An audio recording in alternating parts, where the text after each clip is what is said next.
दोस्तों, सरकार के अप्रूवल के बाद तो एमका के निर्माण की रफ्तार भीषण हो चली है।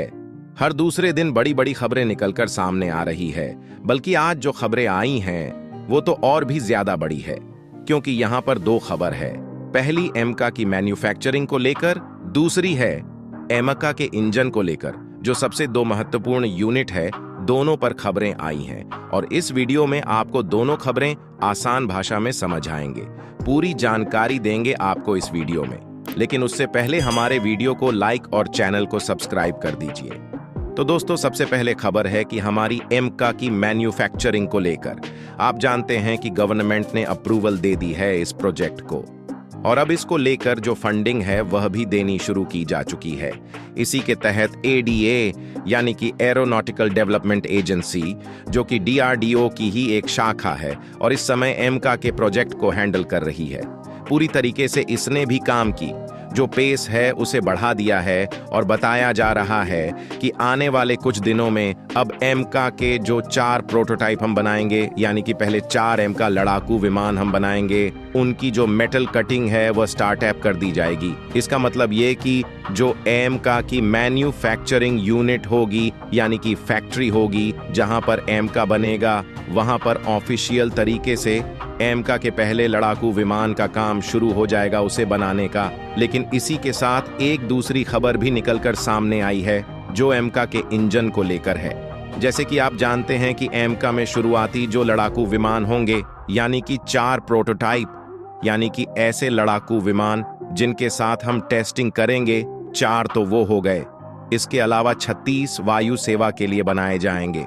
टोटल 40 लड़ाकू विमान जो पहले होंगे, उन सभी में अमेरिका का F414 इंजन लगाया जाएगा और इस पर भारत अमेरिका की सहमति भी बन चुकी है। और सबसे खास बात यह है कि इसी साल जून के महीने में भारत और इस पर एग्रीमेंट साइन कर लेंगे।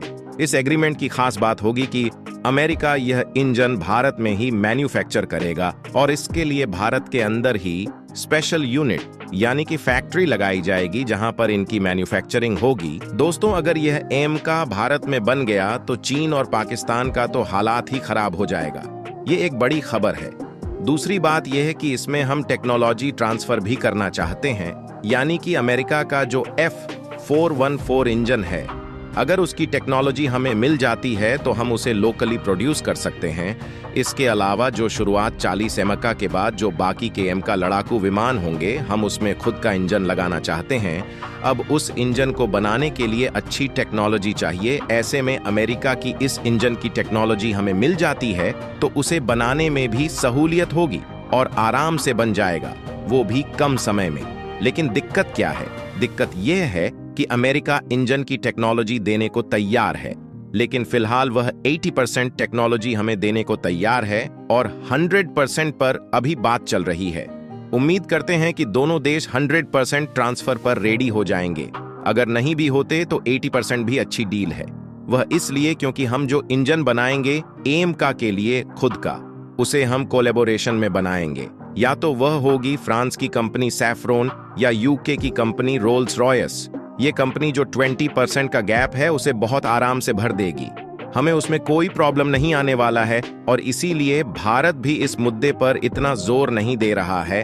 हमारा जोर इस बात पर ज्यादा है कि यह इंजन भारत में ही मैन्युफैक्चर की जाए, ताकि इससे भारत में एम्प्लॉयमेंट जनरेट हो, लोगों को भारत में ही नौकरियां मिले।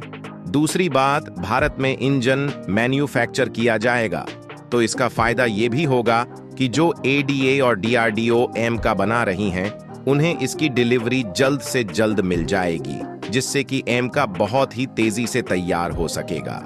क्योंकि अमेरिका में कब मैन्युफैक्चर होगा उसका कोई ठीक नहीं है। कभी कभी ये डीले भी कर देते हैं, फिर उसके बाद कब उनकी डिलीवरी होगी, कई महीने इसमें लेट हो सकता है। लेकिन भारत में बनेगा तो सुपरफास्ट तरीके से काम होगा और सुपरफास्ट तरीके से ही डिलीवरी भी होगी, जिससे भारत के ऊपर कोई परेशानी नहीं आएगी। फिलहाल के लिए इतना ही। अगर आपको हमारी वीडियो पसंद आई तो अपने मित्रों को शेयर करना मत भूलना, और अगर अभी तक चैनल को सब्सक्राइब नहीं किया तो जरूर सब्सक्राइब करें। जय श्री राम।